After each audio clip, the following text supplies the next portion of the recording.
غیبت کسی کی عزت پامال کرنے میں آتا ہے، انسان کو ستانے کے لیے بدترین ہتھیار ہے کہ اس کی غیر موجودگی میں اسے برا بھلا کہا جائے اور اس کی برائیوں کو ڈسکس کیا جائے۔ ایک شخص نے حضور صلی اللہ علیہ وسلم سے پوچھا غیبت کیا ہے؟ آپ نے فرمایا یہ کہ تو کسی شخص کا ذکر اس طرح کرے کہ وہ سنے تو اسے ناگوار ہو، اسے اچھا نہ لگے کہ میرے بارے میں اس طرح کا اوپینین دیا گیا ہے۔ اس نے عرض کیا یا رسول اللہ صلی اللہ علیہ وسلم اگرچہ میری بات سچی ہو؟ فرمایا اگر تیری بات باطل ہو تو یہی چیز پھر بہتان ہے، الزام ہے۔ وَلَا يَغْتَبْ بَعْضُكُمْ بَعْضًا، تم میں سے بعض کی غیبت نہ کریں۔ غیبت کا لفظ کس سے؟ غیب سے ہے، یعنی اس کی غیر موجودگی میں، اس کی پیٹھ پیچھے، کیونکہ کسی کے سامنے جب کوئی کرتا ہے تو وہ اپنی صفائی پیش کر سکتا ہے نا، لیکن جب اس کے فرشتوں کو بھی خبر نہیں کہ اس کے بارے میں کیا کہا جا رہا ہے اور کیسی کیسی بات کہی جا رہی ہے، تو وہ اپنا دفاع بھی نہیں کر سکتا، خود کو پروٹیکٹ بھی نہیں کر سکتا۔ اسی لیے اس کو کس سے تشبیہ دی گئی؟ مردہ بھائی کے گوشت کھانے سے، کیونکہ بھائی جب مر جاتا ہے تو اس کو انگلی کو چھری سے کاٹے یا کچھ اور کہیں سے کاٹے تو وہ کچھ بھی نہیں کر سکتا نا، مرا ہوا انسان تو ہاتھ نہیں ہلا سکتا۔ تو غائب انسان مرے ہوئے انسان کی طرح جو خود کو پروٹیکٹ نہیں کر سکتا، پوری طرح دوسرے کے رحم و کرم پہ ہوتا ہے نا۔ تو مرے ہوئے انسان کے ساتھ انسان کا معاملہ کیسا ہونا چاہیے؟ ہمدردی کا نا۔ تو ایک مسلمان دوسرے مسلمان کے لیے آخر ہمدردی کیوں نہیں رکھتا جو اس کے اپنے ہی جسم کا ایک حصہ ہے؟ پھر اسی طرح یہ ہے کہ اگر غیبت اس لیے کی جائے کہ دو انسانوں کے تعلقات خراب ہوں تو یہ چغلی کہلاتا ہے، یعنی برائی کو بس ایسے ہی مزے کے لیے ڈسکس کرتے رہنا، یہ غیبت ہے، خاص اچھی کیوں نہ ہو۔ جھوٹ ہے تو بہتان ہے، اور اگر فساد ڈالنے کے لیے ہے تو چغلی۔ اب بعض صورتیں ایسی ہیں کہ جن میں انسان کو دوسرے کے بارے میں کوئی اوپینین دینے کی ضرورت پڑتی ہے یا دیے بغیر چارہ نہیں ہوتا۔ وہ کون سی صورتیں ہیں؟ مثلا ہم دیکھتے ہیں کہ ایک بدو حضور کے پیچھے نماز میں آ کے شامل ہوا اور نماز ختم ہوتے ہی یہ کہتا ہوا چل دیا خدایا مجھ پہ رحم کر اور محمد صلی اللہ علیہ وسلم پر، اور ہم دونوں کے سوا کسی کو اس رحمت میں شریک نہ کر۔ حضور صلی اللہ علیہ وسلم نے جب سلام پھیرا تو صحابہ سے فرمایا تم لوگ کیا کہتے ہو، یہ شخص زیادہ نادان ہے یا اس کا اونٹ؟ تم نے سنا نہیں کہ یہ کیا کہہ رہا تھا؟ وہ جا چکا تھا، اس کے پیچھے آپ کہہ رہے ہیں، کیا یہ غیبت نہیں تھی؟ بظاہر تو غیبت ہی نظر آتی ہے، لیکن آپ کو کیوں کہنا پڑا؟ تاکہ دوسرے لوگ ایسا نہ کرنا شروع کر دیں، دوسرے لوگ ایسا کام نہ کریں۔ کیونکہ اگر آپ اس پہ خاموشی اختیار کرتے تو آپ کو معلوم ہے کہ ایسی خاموشی اختیار کرنے کا مطلب کیا ہے۔ آپ کی خاموشی کیا ہوتی تھی؟ تقریری حدیث، ٹیسٹ اپروول، خاموش تلقین کہ ہاں ٹھیک ہے سب ایسا کر سکتے۔ تو بسا اوقات رہنمائی کے منصب پر فائز لوگ اگر کسی ایسی چیز کی طرف نشاندہی کریں بغیر نام لیے تو ایسی صورت میں وہ غیبت شمار نہیں ہوتا۔ اسی طرح کسی کی شادی کے موقع پر کوئی رشتہ ہو رہا ہے اور کوئی آ کے پوچھتا ہے کہ ہاں بھی فلاں تمہارا کلیگ ہے بتاؤ کیسا ہے، تو اس کی کوئی اگر ایسی عادت ایک آدھ پتہ ہے آئندہ مشکل ہو سکتی ہے شادی کے بعد کسی دوسرے کو، تو اس کا ذکر کیا جا سکتا ہے۔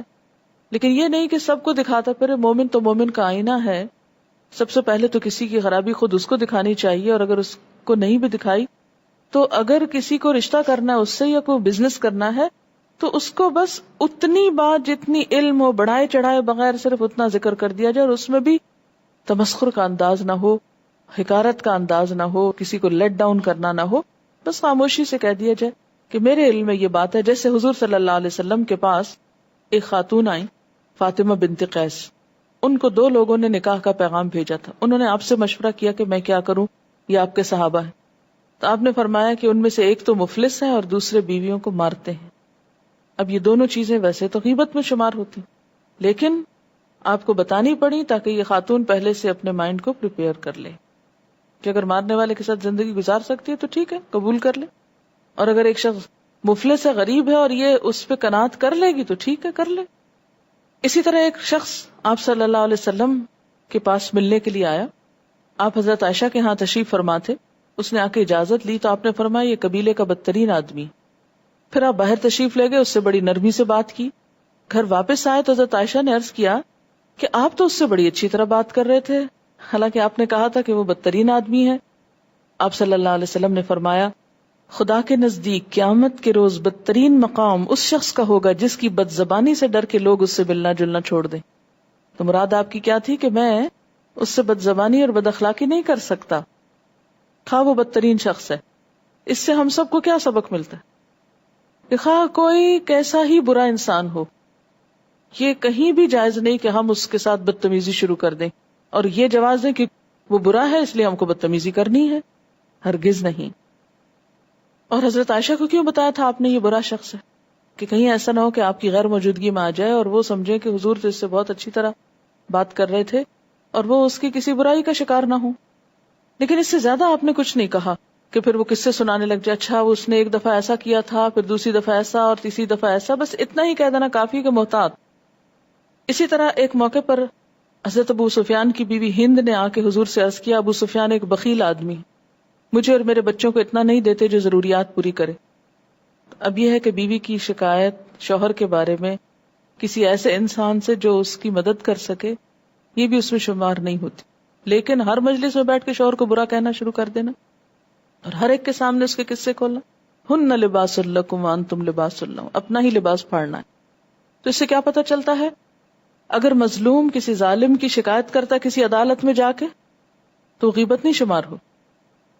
اسی طرح اگر اصلاح کی نیت سے کسی ایسے شخص کا ذکر لوگوں کے سامنے کر دیا جائے جسے لوگ فالو کرتے ہوں، جس کو کاپی کرتے ہوں، اور اس بات کی طرف جو سب کے سامنے بھی ہو، مثلا ایک شخص غلط قرآن پڑھتا ہے اور آپ جانتے ہیں اور کوئی شخص اس کے پاس پڑھنے کو جاتا ہے، تو آپ اس کو بتا سکتے ہیں کہ ذرا محتاط رہنا کہ یہ اور یہ چیز جو ہے یہ درست نہیں، تاکہ یہ غلطی نہ سیکھے۔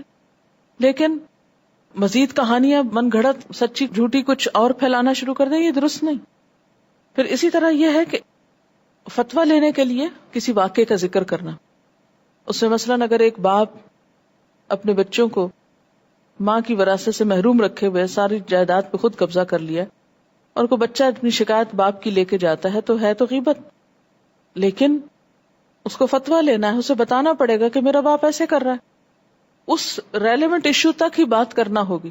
یہ نہیں کہ اب آپ کو نہیں وہ نماز بھی نہیں پڑھتا اور وہ فلاں بھی غلط کام کرتا اور وہ فلاں بھی، اور بے وجہ بہت سی اور کہانیاں ساتھ نہیں، جتنی بات کا فتویٰ مطلوب ہے۔ مثلا ایک شخص نے اپنی بیوی کو طلاق دی یا مارا، وہ فتویٰ لینے جا رہی ہے بیوی، تب اسے بتانا ہوگا کہ شوہر نے طلاق کہی ہے یا نہیں کہی، تو یہ غیبت میں نہیں شمار ہوگا۔ لیکن مفتی صاحب کے سامنے بتانا تو جائز ہے، عوام کے سامنے اس کا ذکر کرنا درست نہیں۔ اچھا، اسی طرح ہر مجلس میں بیٹھ کر کبھی حکومت کی برائیاں شروع کر دینا، کبھی کسی سیاسی لیڈر کی باتیں شروع کر دینا، یہ بھی درست نہیں۔ ہم لوگوں نے اس کو بہت ایک لائسنس دے دیا ہے کہ چونکہ وہ تو مشہور آدمی اور غلطیاں کر رہے ہیں سر عام، تو اس لیے ہمیں بھی اجازت ہے کہ ہم بھی ہر وقت ان کا نام لے لے کے ان کو ڈسکس کریں۔ نہیں، یہ بھی غیبت میں شمار ہوتا ہے۔ لا يحب اللہ الجہر بالسوء من القول الا من ظلم، اللہ کسی برائی کو بآواز بلند کہنا پسند نہیں کرتا مگر جس پہ ظلم کیا گیا ہو، یعنی مظلوم کو یہ حق ہے کہ اپنے ظلم کی شکایت کسی کو سنائے۔ جیسے تفسیر میں بھی میں نے آپ کو بتایا تھا کہ مظلوم ظالم کے خلاف فریاد کر سکتا ہے، مقدمہ دائر کر سکتا ہے، حق مانگ سکتا ہے، اس ظلم کو رکوانے کے لیے مدد طلب کر سکتا ہے، لیکن ایسی باتیں ہر مجلس میں کہنے اور اخباروں میں چھاپنے کی نہیں ہوتی۔ ان کو نشر نہ کریں، کیونکہ برائی کو نشر کرنا بھی ایک پولوشن میں ہی آ جاتا ہے۔ کیا کریں؟ اس کے پاس جائیں جو آپ کی مدد کر سکے۔ ابھی بات ہے نا کہ جب کوئی آپ کی برائی کرے تو جواباً آپ نہ کریں، چھوڑ دیں ان کو ان کے حال پہ۔ انہوں نے اپنے لیے اپنی کمائی کرنی ہے اور ہم کو اپنی کرنی۔ انہوں نے ہماری قبر میں نہیں آنا اور ہم نے ان کی قبر میں نہیں جانا۔ انہوں نے ہمارا حساب نہیں دینا اور ہم نے ان کا نہیں دینا۔ جس کو جو کہنا ہے وہ ابھی سورۃ قاف پڑھیں گے کہ سب لکھا جا رہا ہے۔ شیخ سعدی کا قول ہے، تم نے غیبت کرنا ہے تو اپنی ماں کی کرو، کیونکہ تمہاری ماں تمہاری نیکیوں کی زیادہ حقدار ہے۔ یہ یاد رکھیں کہ جس کی آپ غیبت کرتے ہیں، جس کو آپ برا بھلا کہتے ہیں، جس کو آپ نیگیٹو وے میں ڈسکس کرتے ہیں، دراصل آپ اپنی نیکیاں اس کو بھیج دیتے ہیں۔ نیکیاں سمیٹنا ایک تکلیف دہ عمل ہوتا ہے، تو کبھی کسی کی باتیں سن کر خاموش ہو کر بھی نیکیاں جمع کی جا سکتی، ٹھیک ہے۔ اسی طرح یہ ہے کہ اگر آپ سے کسی کی غیبت ہو گئی ہے یا ہوتی رہی ہے تو اس کے لیے بخشش کی دعا کریں، اس کی طرف سے صدقہ کریں، اور یہ سوچیں ضرور کہ میں اپنی اتنی ساری نیکیاں اس کو دے چکی ہوں،